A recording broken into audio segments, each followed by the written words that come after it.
Hello, okie dokie. Right, just a couple of weeks or so after the remaster of UFO's No Place to Run album with the accompanying live set. I'll put one of those card thingies in the top right, if I remember, to that.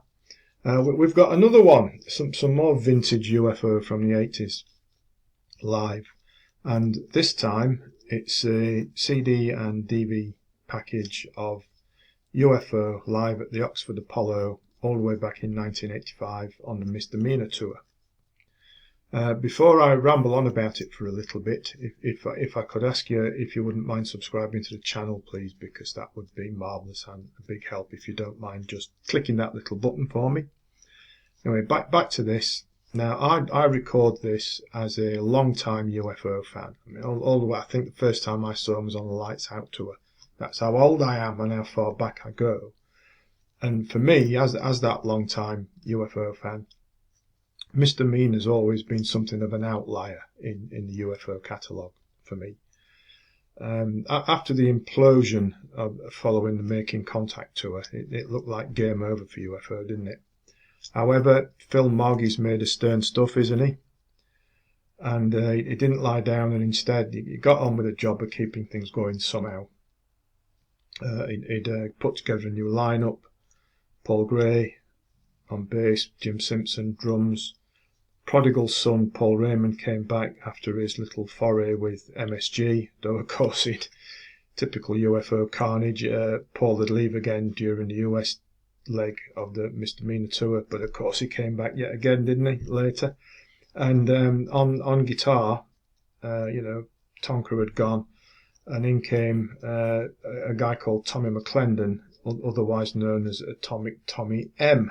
Okay, and apparently the story is that this wasn't supposed to be a UFO album. It was going to be a Phil Mogg solo or a band under a different name.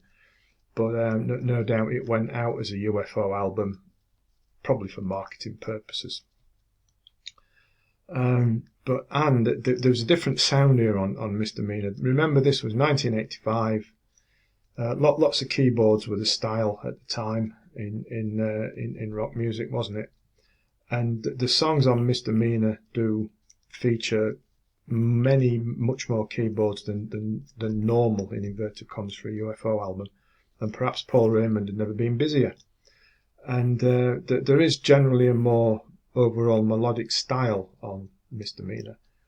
Though that said, it does have some bite amongst the melody, that bite doesn't always come through on the somewhat weak production on the studio album. And also, what I've never got on with is for Misdemeanor is Atomik Tommy's guitar. For me, it doesn't fit well. To me, it comes across as, look at me, I can play very fast for the sake of it. I think the tone's a bit harsh, and there's no real feeling behind it, and the solos are somewhat repetitive, I think. But anyway, we're talking about live stuff here, aren't we? And this show from Oxford on the tour. Now, UFO were always a live act, weren't they? I saw them many, many, many times over the decades, and bar a couple of blips, they didn't disappoint. And that mostly applies here. The set list, what we've got is the bulk of the Misdemeanor album, a B-side, and then it ends with two of the songs that, well, they wouldn't be allowed off stage if they didn't play them, would they? Only You Can Rock Me and Doctor Doctor. The Misdemeanor songs come over live as much stronger and more energetic than the studio versions. For example, like Heaven's Gate, Mean Streets and Night Run were always the pick for me of the studio version, and they come over much more punchier than live than on the album for me. And Mean Streets, I think, is the pick of the three of them here. Tommy's riffing and shredding is quite nice, and I find it much more palatable live.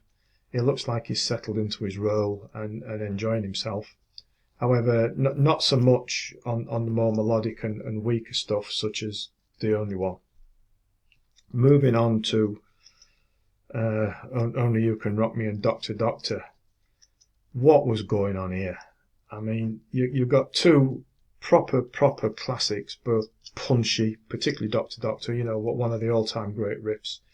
But somehow UFO managed to spoil them both here. The elongated fiddling and noodling around through mid-sections that seem to last forever for no apparent reason and add nothing to either song. For example, somehow they managed to make Dr. Doctor last around about 10 minutes. I just can't figure out why you'd do that. So for me, to sum it up, Misdemeanor, both studio and live, remains that outlier for me, for UFO. What we've got here isn't a vintage UFO live show, and it's not quite UFO, but it's okay, but it's not terrible. If you want UFO live, you stick with Strangers in the Night, don't you? That's proper UFO live. And this Misdemeanor Tour CD, DVD is probably one for completists. And I plead guilty as charged to that, Your Honour. You know, it probably is one for, well, curiosity value or for completists. But we'll leave it there. It is what it is. And, you know, what else can you say? So we'll leave it there. I'll drop a link to it on Amazon in the description below if you want to go and get yourself a copy. You know, other outlets available, of course. And say, if you are a completist as I am, you probably will. But if not, I'd steer you far more towards Strangers in the Night. So there we are. That's UFO and the Misdemeanor Tour. Please do subscribe to the channel before you go, if you wouldn't mind, because that'd be marvellous, big help. Hundreds of videos all over the place. And until next time, thanks for listening. Thanks for watching, and take care.